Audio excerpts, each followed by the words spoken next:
I just want to take this opportunity to introduce Earl. He and I go back several years. We've worked at the Thomas the Tank event at the Tennessee Central Railroad Museum. We've been on some day trips together with a mutual friend of ours, and we've even ridden on a couple of training excursions together.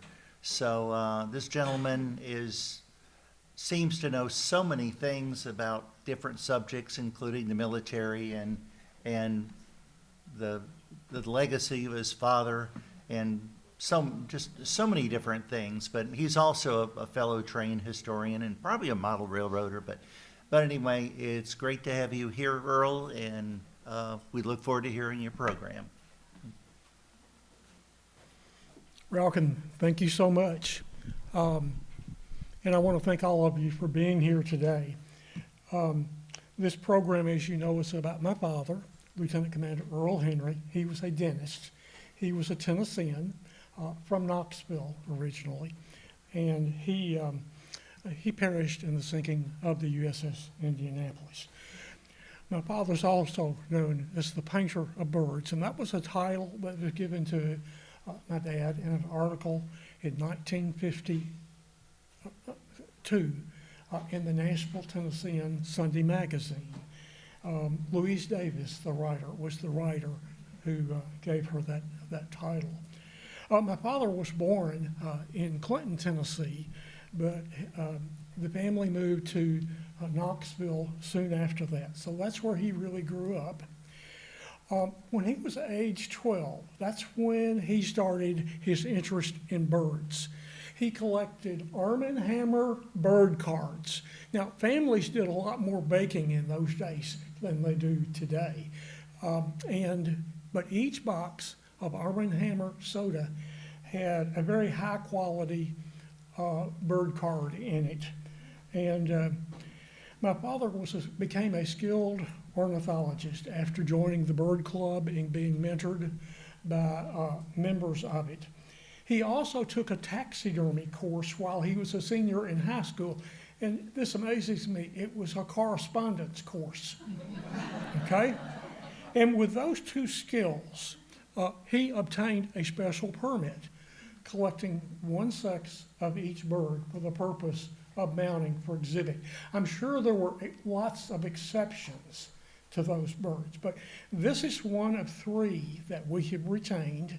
It is a beautiful male wood duck.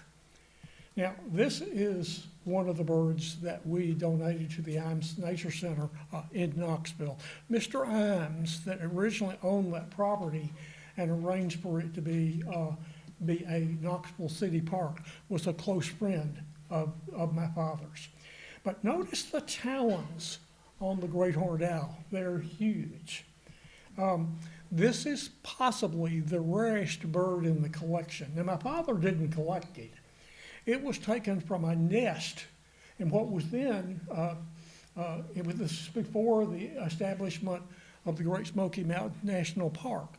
But it is from a peregrine peak, it's called. The postcard at the bottom is a photograph of a peregrine peak. It's very close to Alum Cave Bluffs. It was taken from the nest by a falconer named Brockway Crouch, who was a friend of my father's in the bird club. Unfortunately, the bird died after 6 weeks, so he gave it to my father for his collection of birds. My father graduated from the College of Dentistry at the University of Tennessee in Memphis in 1935 and returned to Knoxville to practice dentistry. He practiced until he went on active duty in the Navy in February of 1942. His first paintings were of ducks, and the reason for this was he had loaned some of his mounted ducks to someone who had a sporting goods store. It was Woodruff's on Gay Street in Knoxville. In the fall, he sold a lot of things to hunters, guns, shells, hunting jackets, that type of thing. And he would put a nature scene in the store window. My father observed damage occurring from the handling of the ducks. Now, my guess is the damage was something that nobody except who did the mounting would have noticed. But this is what my grandfather told me one time. He said, your father didn't know how to tell his good friend no, but said, I can't let him have the ducks anymore. I know what I'll do. I'll paint him some ducks. And that's what started his painting of ducks. And you see here a wood duck at the top and a pair of mallards below. In 1941, my mother and father married. My mother was Jane Covington from Mayfield, Kentucky.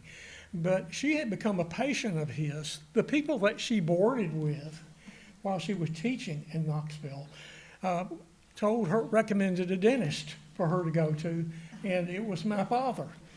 Now, we have a record, in fact, it's on display with my father's other things at the Imes Nature Center. It is his appointment book. It shows Mr. Imes' appointments. It shows my mother's first appointment and how much he charged. And the second time, and she charged a little less. And then there's a note on the third appointment, do not charge. Okay. But they got married October 21st of 1941 in Mayfield.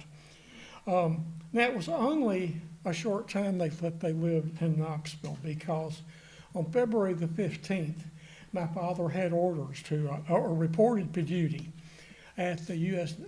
Marine Base at Parris Island. He was one of something like 25 dentists who reported there at the base hospital on the same day. Now, this photo is of my father in front of the cottage in nearby Beaufort, where they lived for a little bit over a year. My mother had taught art. That was one of the subjects that she taught. And she encouraged my father to take the bird painting more seriously and to do things other than ducks. Now, had he lived, I'm sure he would have done more ducks. But as it turned out, there weren't any more. But he started painting songbirds, birds of prey, waterfowl other than ducks. The blue jays are one of the first ones that he painted. Now, I'm going to go through fairly fast for purposes of time some of the paintings that he did while they were living in Beaufort. This is a purple gallinule.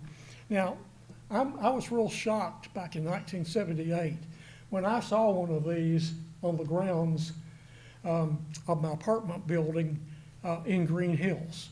And I thought, this must be a state record. But then I found out that another well-known birder named Mike Byerly, who grew up in Green Hills, had seen 3 of them in the Green Hills area.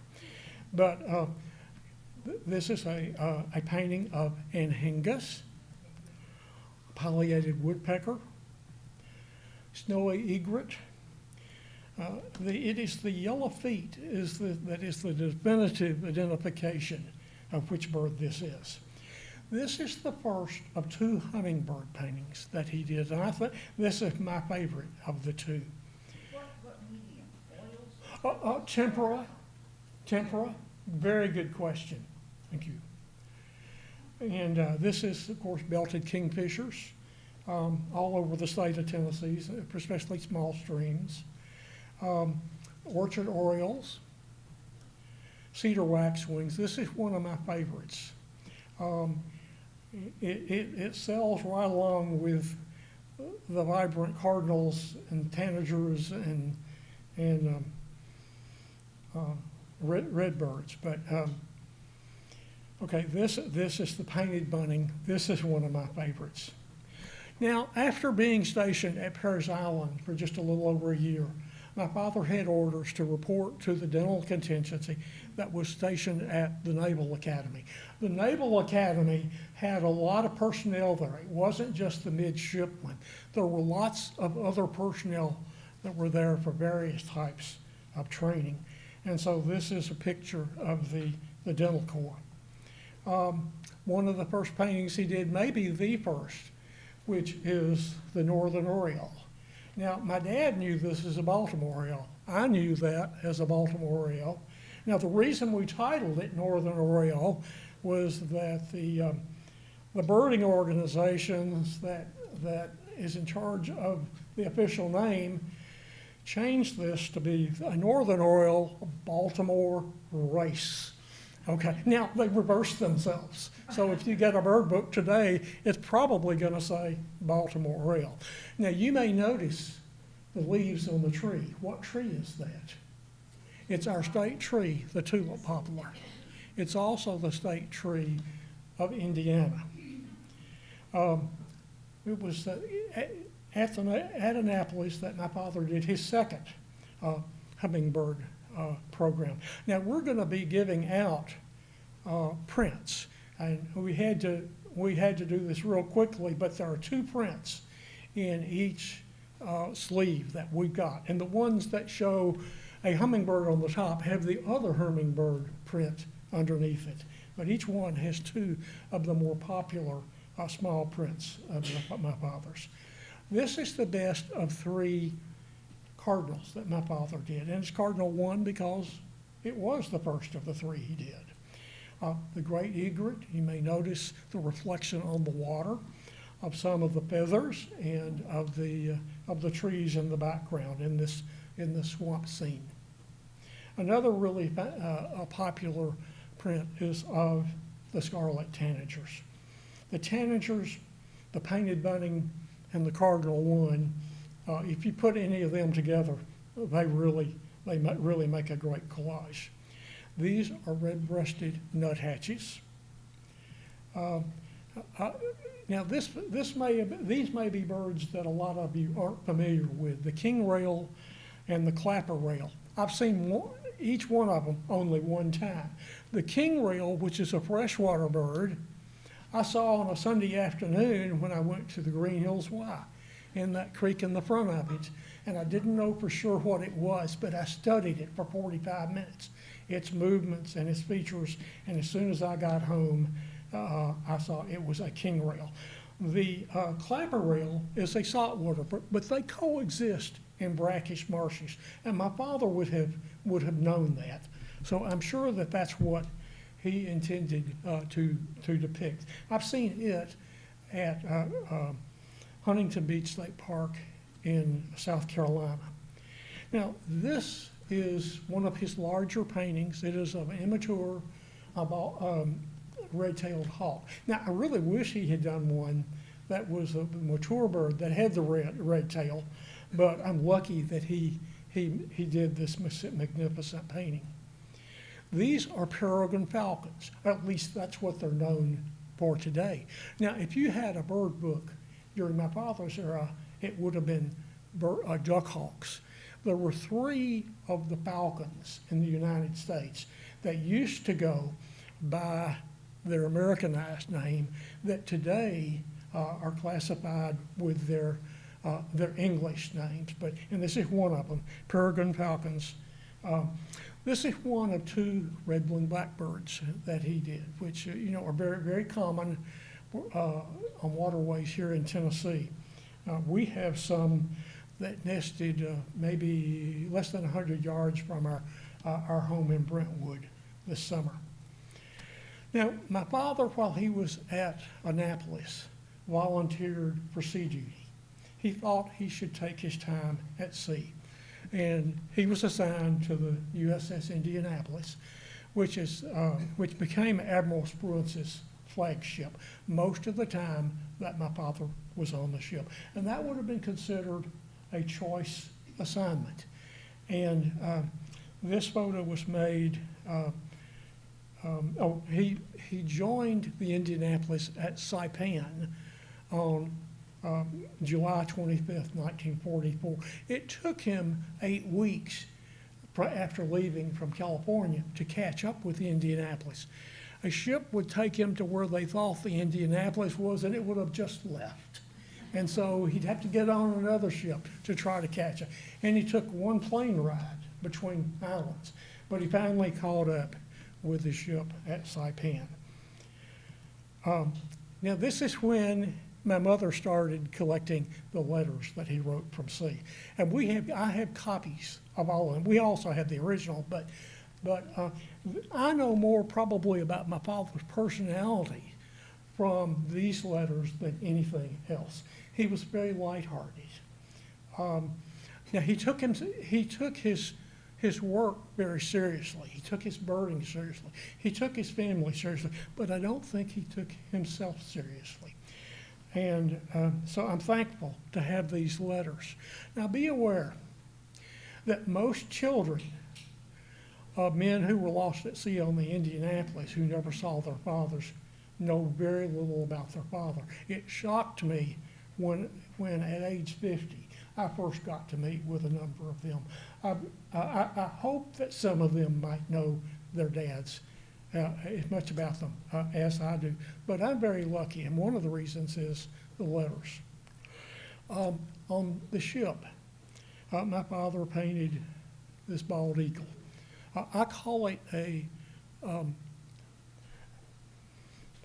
can't think of the word, but it's not a nature print. It's the only one of my father's bird paintings you wouldn't call a nature print.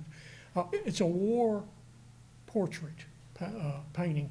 That depicts the eagle protecting a 48-star flag. I point that out to young people. It's not a 50-star flag. And the eagle is clutching a serpent or snake that's dripping blood, and tied to the tail of the snake is a tiny, tattered Japanese flag. It's just full of symbolism. I think it expressed the emotions of the Americans fighting in World War II. On board, my father volunteered to do programs where he gave some of his 60 imitations of bird calls that I'm told he could do. And he did them as chalk talk. So we have a chalk talk book that was his. But he would be sketching a bird, telling about them, and then imitate the bird calls. Now, when he first volunteered to do this, some of the officers on the ship, bird calls. Oh, he's going to embarrass the officer corps. And my father laughed it off, and he did it anyway. And they were very popular. I think maybe one of the reasons is he did it in a very lighthearted way.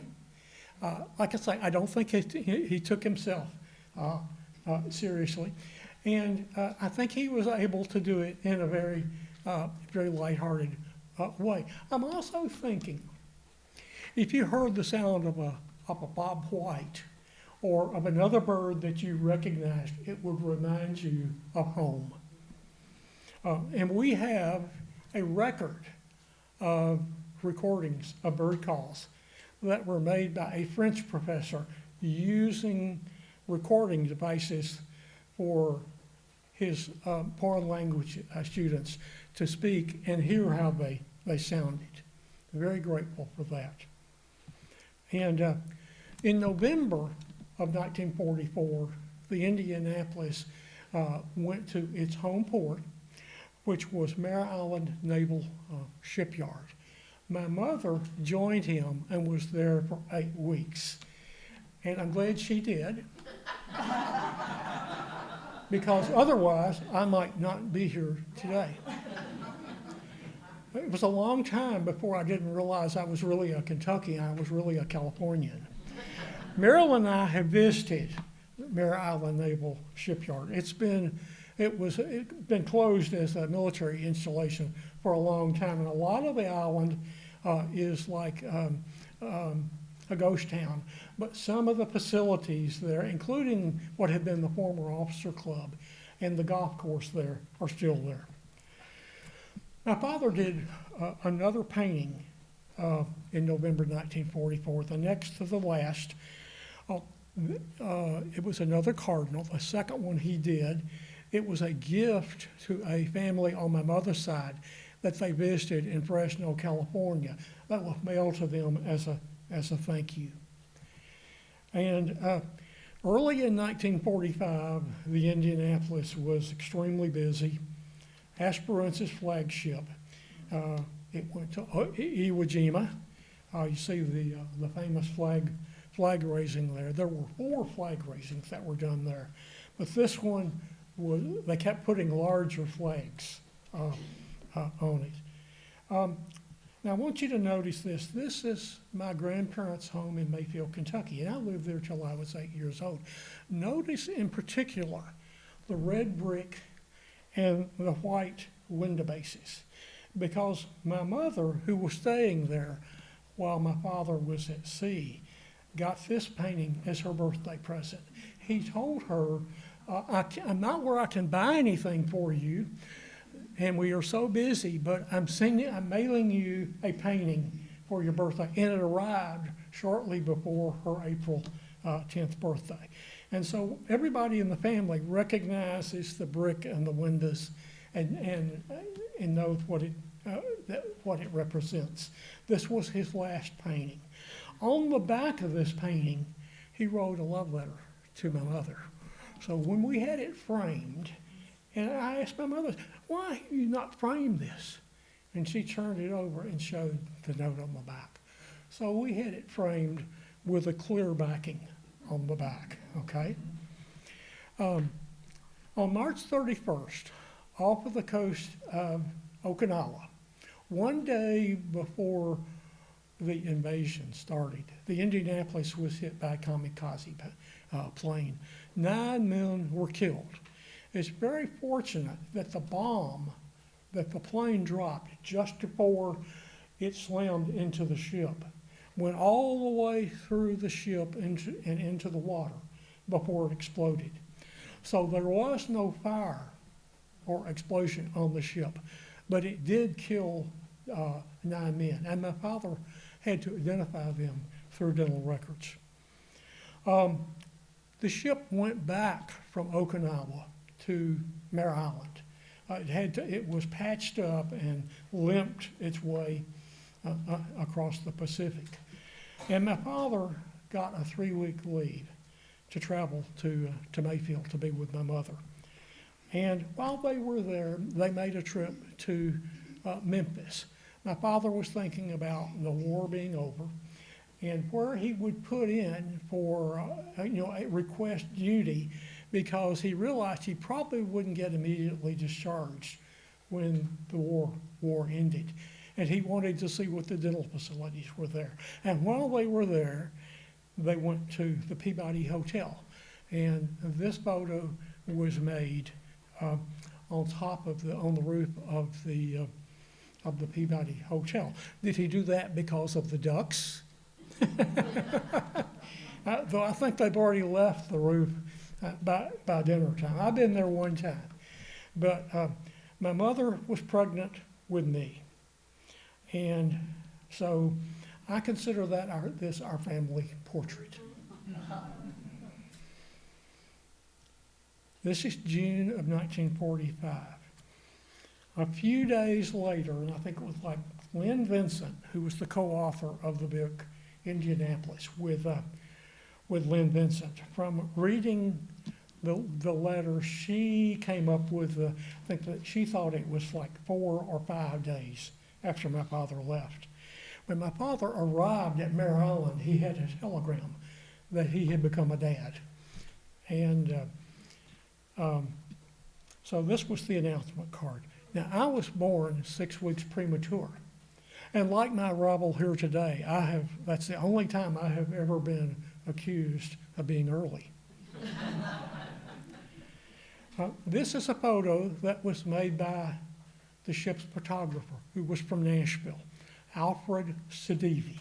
Now, this is just a portion of a photograph that was made of the senior officers on the ship. If you expanded it right and left, you would see Captain McVeigh and the senior officers on the ship. This was made, I believe, on July 10th of 1945. The Indianapolis suddenly leaves on a secret mission, though apparently nobody on the ship knew what its mission was. They knew they were headed to Hawaii, to Pearl Harbor, but I'm not sure they knew anymore. But I think probably all of you know that was the mission to carry components of the first atomic bomb that was dropped on Japan So at that time, and Marilyn and I just went to a reunion a few weeks ago of what's called the USS Indianapolis Legacy Organization's reunion. I'm going blank, Admiral Cox? Admiral Cox, who is, he's retired, but he's as an admiral, but he is commander of the U.S. Naval History and Heritage Command. And he made a really interesting talk about the Japanese government's plan for preventing them from being able to make them surrender. They didn't care how many Japanese died in the defense of the country. It was a matter of pride. They were not going to surrender. And a lot of people may think it was a mistake a terrible thing to drop that bomb. Well, it is a terrible thing to happen. No doubt about that. But it probably saved millions of lives because the Japanese were going to fight to the end. The Indianapolis had 50% of the world's uranium on the ship in a canister. We had enough for one more bomb at that time, and thankfully the Japanese did surrender after the second bomb was dropped. Now the ship delivered the components of the bomb to Tinian, largest airport, busiest airport in the world at that time, with all the bombing missions leaving from there. It was at Tinian that my father received the last letter he received from my mother. And in it, my mother enclosed a photograph of her with me. Now, she had to really scramble to get this done as quickly as possible because being premature, I was in the hospital for 2 weeks. And then she immediately got a professional photographer to do the stage photographs in one of the bedrooms in my grandparents' home. And my father received it at Tinian. Now, Tinian is very close to Guam, where the ship went next. Oh, by the way, and he sent a response to my mother, how thrilled he was to receive that letter, not just seeing me, but also how beautiful my mother was in there. In the letter, he enclosed this copy of his officer's calling card with this note. It reads, to Earl Jr., if I can make as good a father, as good a dad as your mother, son, you'll be okay. Love, Earl. Okay, so how lucky that that letter got there at Tinian. There are just a lot of lucky things that have helped facilitate my learning and putting together this program about my father. On Sunday, July 29th, my father attended Protestant worship services on the fantail of the ship. Now, this is not that prayer service, but it is a photograph of a similar worship service held. Father Conway was one of my father's closest friends on the ship. He also was not a survivor. Now, one of my father's other best friends was the junior doctor on the ship. He was Dr. Can't believe it. Okay, Dr. Mel Modisher. Anybody here go to Belmont United Methodist Church? You had a member who passed away within the last year or so with the last name of Modisher. He was a retired United Methodist pastor, and he was a brother of Dr. Mel Modisher, my father's friend. I don't know whether you knew him or not. But another Nashville connection. The next day, in just a few hours, a few minutes after midnight, the Indianapolis was torpedoed.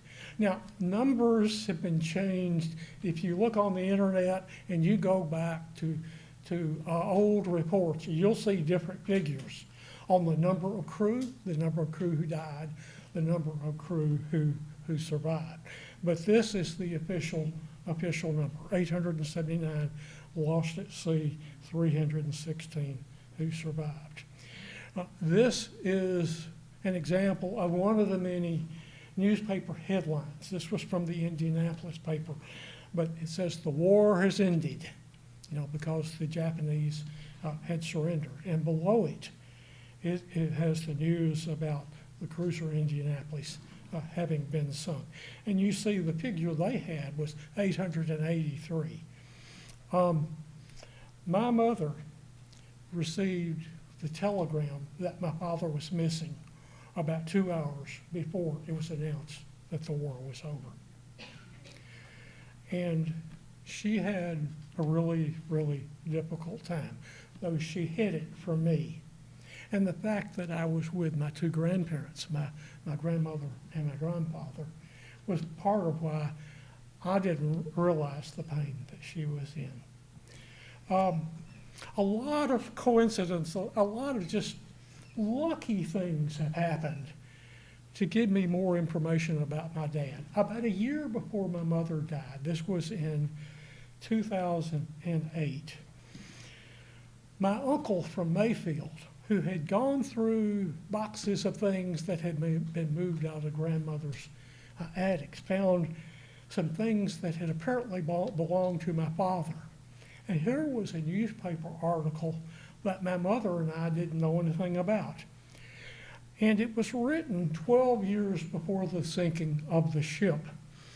It says the Knoxville Sunday Journal, Knoxville, Tennessee, August, and I believe it was 23rd or something like that.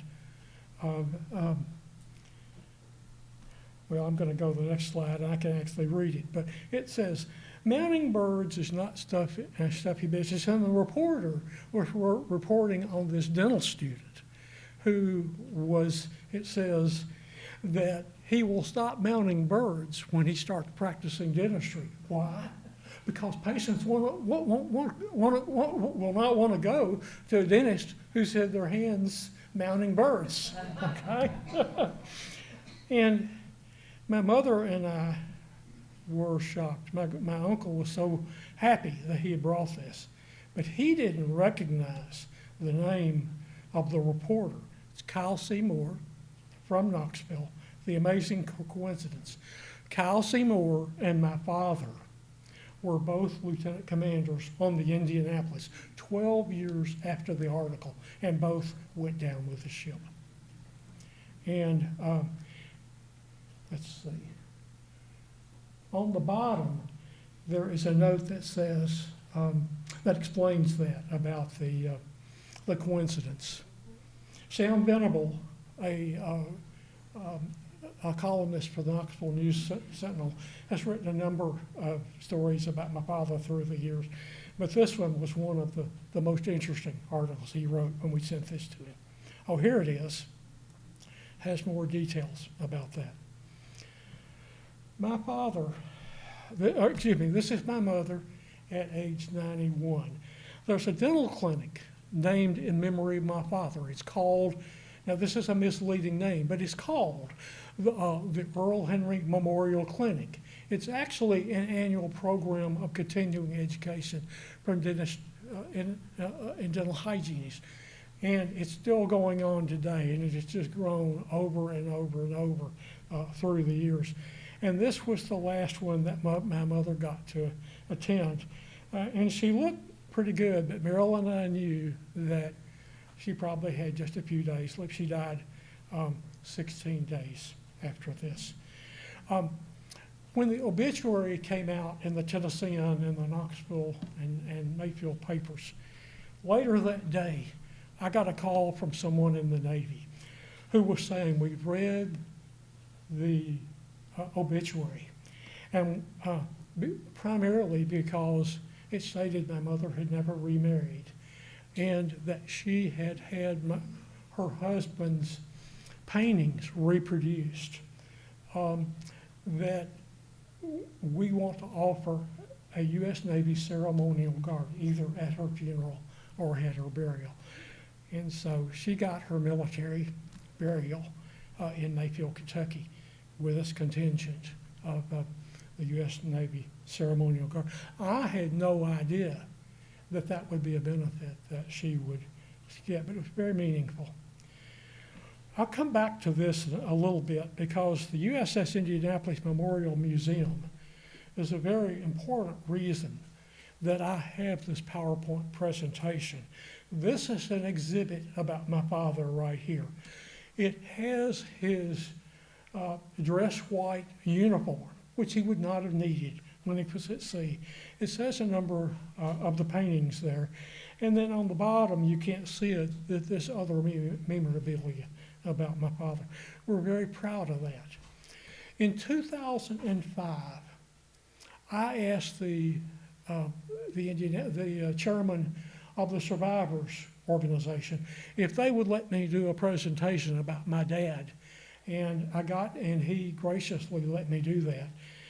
And there were only a few people. It was the first day, first morning. Most people hadn't even arrived.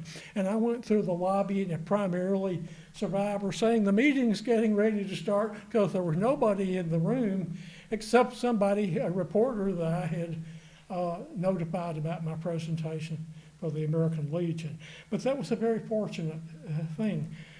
There were a group of young businessmen in Indianapolis that gathered together with the purpose of promoting the idea of Indianapolis having a USS Indianapolis Memorial Museum.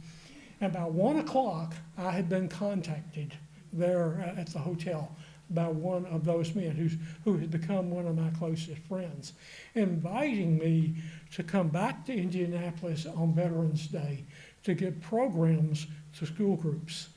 I spoke to 5 school groups on the morning of Veterans Day. And then I was invited back several other times, once to about a 300-member civic club, also at a symposium about the USS Indianapolis at Wabash College. Now, I was always accompanied by a survivor of the ship named Jimmy O'Donnell, who lived in Indianapolis. And at Wabash College, there were actually 2 survivors there with a crowd of about 800 people. And anyway, I'm very, very blessed at that. But that was the start of my getting a PowerPoint presentation, first with about 25 slides, and I keep adding them. There are too many of them for me to use all of them in a presentation. But so I change them out depending on the crowd. One of the things I wanted to, here's an important bit I can't miss. Okay, in 2017, there was the news that the USS Indianapolis had been discovered almost 4 miles down in the ocean, in the Philippine Sea.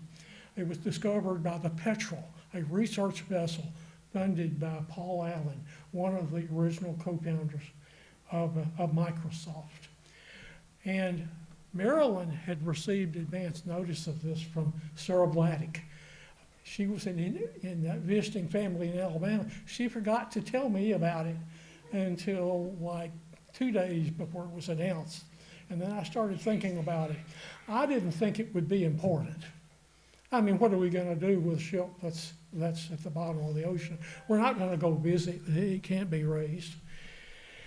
But I started getting nervous about it. For some reason, on a Saturday morning, we were up real early, and precisely at 6 a.m., I got a phone call on my cell phone, and I looked at it, Sarah Bladdock, and I started crying. Because I knew they had found the ship. And I couldn't believe I was reacting the way I was, because I'd always said it was not going to be a big deal. It was a big deal. And I feel very fortunate that I lived to experience this. I had no idea that they could have a live film crew telecasting from the Petrel, and with a lot of families, selected survivors and their families, along with Sarah Bladdock and Lynn Vincent at the studio in New York. And it was beautiful and so interesting. And I was so surprised that the ship had landed even. I thought it might have split in two. It might be on the side of a mountain, but it was very picturesque, and it's given me a sense of peace. And so let me go on. Here's another photo of that certifying. You can see USS Indianapolis CA-30 spare parts. In 2020, there was the presentation of the Congressional Gold Medal to the crew of the USS Indianapolis. It was for the final crew. And it had taken about 3 years from the time Congress had approved this before they selected the artwork on each side of the medal and had it ready. And so this says July 30th, but actually the presentation was filmed in secret 4 days later in the Indiana War Memorial, which was closed to the public because this was COVID, and there were only a few people there. Edgar Harrell and his son and daughter-in-law and grandchildren made up half of the people that were there. And I was honored that I was asked to represent the Lost at Sea. That's me on the left. You see the men officer holding the actual Congressional Gold Medal in the middle, and Edgar Harrell, the last surviving Marine, on the right. Now we're holding brass replicas of it that the men officer presented to us during it. And what a coincidence. Edgar Harrell grew up in land between the rivers, now land between the lakes. I grew up in Mayfield, Kentucky, about 40 miles away from this. And we became transplanted Kentuckians and living in Middle Tennessee because he lived in Paris, Tennessee for a number of years and then moved to Clarksville for the last years of his life. And we became very close to him. This shirt was done by the seamstress that had done his shirts. It's at Pleasant View, Tennessee. And so we liked it so much, asked him where he had it done, so we had our shirts. Maryland has a similar one. But anyway, that was a great thing.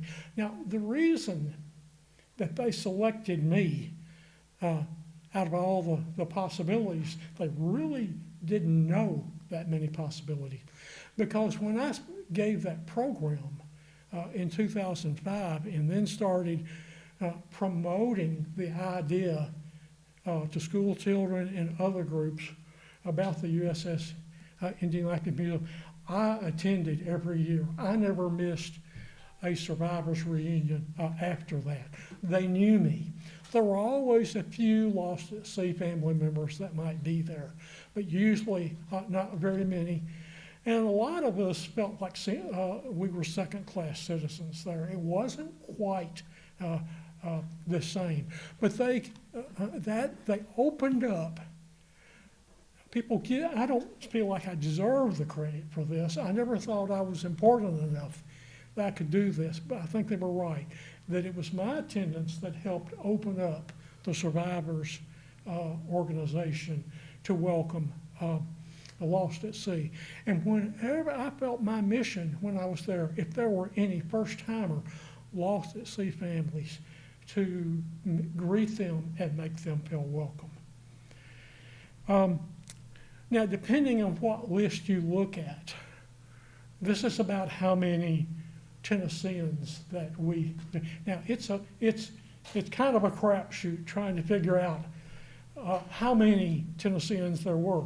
My father is normally listed as Kentuckian because my mother's address was in Kentucky. If you go to the University of Kentucky Memorial Coliseum, which was a World War II memorial, at one end of the building, I was able to find plaques for all 120 counties, each one of them naming World War II veterans who had died from Kentucky. And my father was on the Graves County, Kentucky one, but he was really a Tennessean. He never lived in Kentucky. But these are some of the names of Tennesseans that their locations from Tennessee. We attended a Memorial Day event in Jasper, Tennessee a few years ago that was memorializing 5 boys that died on the ship that were from Marion County. Here are some of the Nashville connections that we know of that were lost at sea. Probably one of the most prominent names is Hearn Bradley. He was not a member of the crew. He was a passenger. He joined the ship when it left from Guam en route to the Philippines, where he was to join the staff. Was it Admiral Spruance, okay, or MacArthur's, okay? Dr.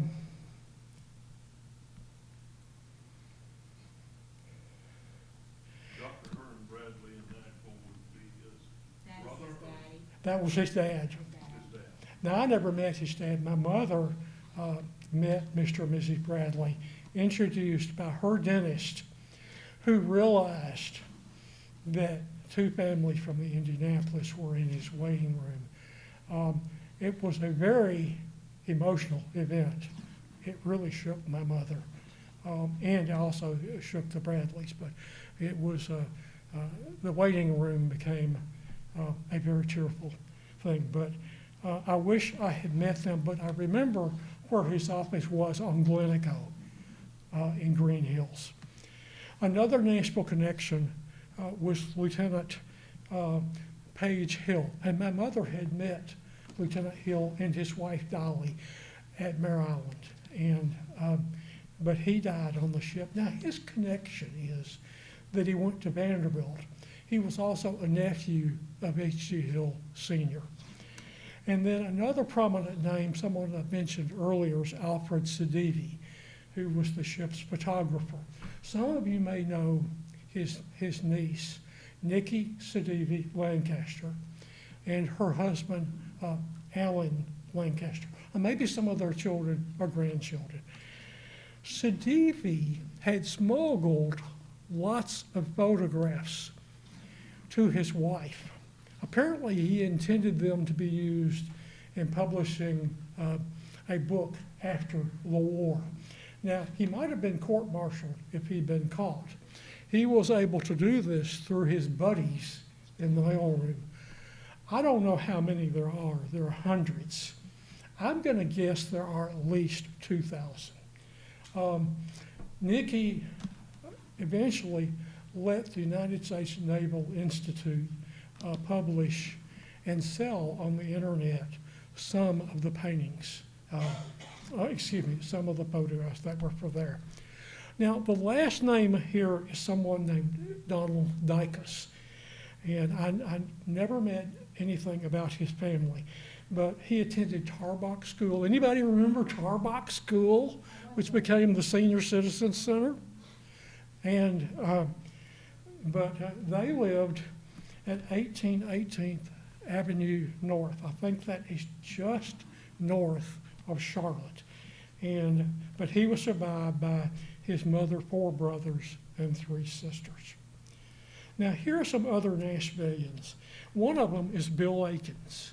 And Bill passed away, I'm guessing, about 10 years ago. I talked to his widow yesterday, Margaret. Anybody named Margaret Akins?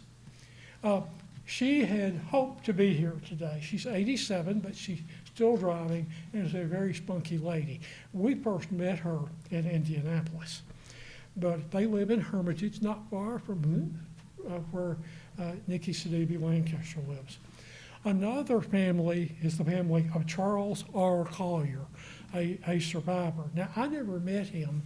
I met some of his family in a presentation at Veterans Day at First Presbyterian Church on Franklin Road. Now, we may have missed some people. Anybody know of any other members of the crew that were from Nashville? There were quite a number from Tennessee. Now, I used that number 45. That's got to be at least a good approximation. By comparison, Alabama had 4. I don't know exactly why there's that big difference, but Tennessee had a large number of men on the ship. A prominent Nashville person that was important to our family was Dr. George Mayfield Sr. My mother came to Nashville for a year taking a medical technology course with the intention of going back to Mayfield when she finished. And she would commute normally on the weekends to Mayfield. The first weekend she stayed in Nashville to study, she walked a half a block from her apartment on Hay Street to West End United Methodist Church. The soloist was Dr. George Mayfield Jr., whom she'd never met. But she realized if Junior's there, the seniors are here. And she had met Dr. George Mayfield Sr., one of the original founders of the State Bird Club. She had met him at one of those meetings where my father did chalk talks. And when the service was over, she recognized him and went to and introduced herself.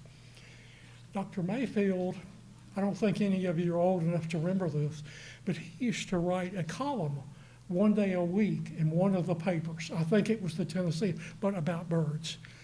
And he didn't know about all my father's paintings after all. They were done for the most part after my father was in the Navy. But he wanted the editor of the Nashville Sunday Magazine to see them. And they published for 8 weeks 2 bird prints a week in it. And the biography we use today with our prints is that biography that the Tennessean gave us permission to use. We are the keepers of their stories. I want to thank you for this opportunity to be here today. I want to thank Chuck Burgess, who about a year ago introduced me to the club and actually was instrumental in promoting my doing a presentation with Gene. Do you have any questions you'd like to ask? Okay, right here in the first row. Yes, what was the reaction of the American people when the Indianapolis went down? Well, of course, as a family member, it was horrible. And a lot of those families have never gotten over it. Now, as far as most people, I don't know how much attention they paid to it at the time because it coincided with the news of the end of the war. And one of the things that I learned from my grandparents and from my mother is that right after she'd gotten her telegram, everybody was driving around town honking their horns, celebrating the end of the war. But that's a good question. Yes? What was a nip sub that was in one of the headlines? I think that refers to the Japanese, okay? Somebody else may be able to answer that question better than I can. Okay, second row. I wonder what your education was and what your profession was. You really put together a great program. Well, thank you very much. Here in Nashville, I went to Peabody Demonstration School for 4 years, 2 years to Stokes Elementary School, 4 years at Hillsborough High School, and 4 years at Vanderbilt. And I got a master's degree from Washington University in St. Louis. And I spent 2 years in the quartermaster as a lieutenant in the Army. My career was not in art. It frustrated me. I tried to imitate my father's painting when I was in grade school, and by 5th grade, I knew I was not meant to be an artist. And it was many years later that I realized what the one thing I ever learned to do that I considered to be artistic. Not autistic, artistic, okay? I'm an ice carver. I did about 70 to 80 ice carvings out of 300 blocks of ice. When the Grammy Awards were held in Nashville in 1973, in events related to it, I had 9 ice carvings on display. And my last one was for our wedding reception when we got married 17 years ago. Any more questions? When he painted on the Indianapolis, was he painting from memory, or did he have like models? Now, when he was stateside, or at least when he was in Knoxville, he had his mounted bird collections.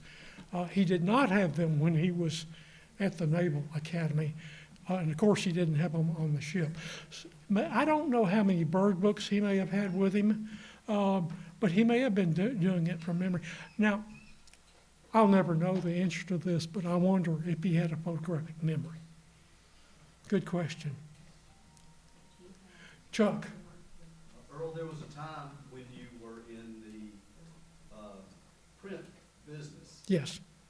Do you remain in the bird print business, and where can we find them? And let me quickly follow up by pointing out that the bird calls that were mentioned earlier, you can find those, the Earl Henry bird calls. I think it's as simple as that. Thank you for mentioning that.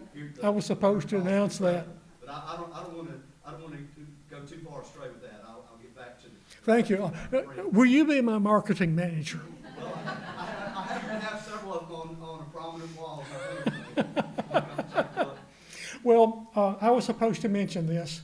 Now, Marilyn, somewhere here there is a box of each prints that are in sleeves. Each sleeve has 2 small prints, and they're not all the same. But I have tried to pick some of the most popular of the small prints, and they're free. And on the back of it, there is one of my business cards, which if you want to get in contact with me, my contact information was there. But it's primarily so, if you want to hear my father doing imitations of bird calls, if you go to the About page, you will see several videos, and 2 of them are solely of my father doing imitations of bird call, made from that big record that was made by the French professor at the Naval Academy. Now, what's on the first? Now, do we have time, Gene, do we still have time for Marilyn to give her presentation? You have time. Okay. My wife would like to make a present of a project that her committee has been working on for about 3 years, and they're going to continue it for another year. She is chair of the Education Committee of the USS Indianapolis Legacy Organization. She and her committee got a standing ovation when we were at the reunion just 2 months ago. Oh.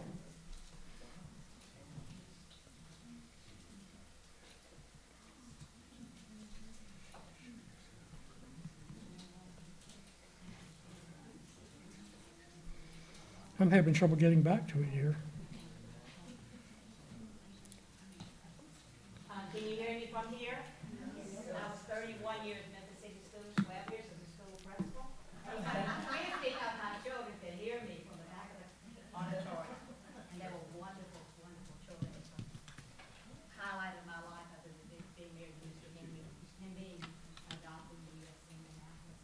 We formed a project, head of the education committee. That's why I got to be the education committee chair, because nobody else had been around that long. And there are 8 wonderful people on our committee. My sister is one of them. She is a 15-year war genealogist. She had the website for the Destroyer Escorts. She's their webmaster. But Project 888 honors the 10 men killed on the kamikaze attack in March of 1945, and then the 879 men killed aboard the Indianapolis when it was torpedoed and sunk July 30th. You add 9 plus 879, you come to 888. So suddenly you have Project 888. Then you go on to GoDaddy and you buy project888.org, and you begin to research. We've been researching for 4 years now, and you've got your phones with you? It's on the cell phone. When I was doing this presentation just recently, next thing I knew, everybody whipped out the their phones and they were following me right along to everything I was saying. So you go to Post 888 and you come up with this same, logo, you'll find it there. In the right-hand corner, if you're following, there's menus right here. And you open menu, I go to view the LAS bios, and you come up with this, look, listen, 888 lines. We are working to find photos that are 8 years old, bios, draft cards, we love finding the draft cards. I have a list today of the men who are from Tennessee. If any of you have time and you want to begin to look for the bios or photos of some of the men that are, where we're missing things, you may absolutely take a list from me. They have people getting the photos just from Michigan. They have like 81 people. So they have they're pulling them together from Michigan. Some others say Iowa. They have one person doing that. But if any of you can help me to locate the information of the men for Tennessee, I have the information right over there. Let's have a big hand for the Henrys. Thank you so much for sharing with us. This is a beautiful tribute.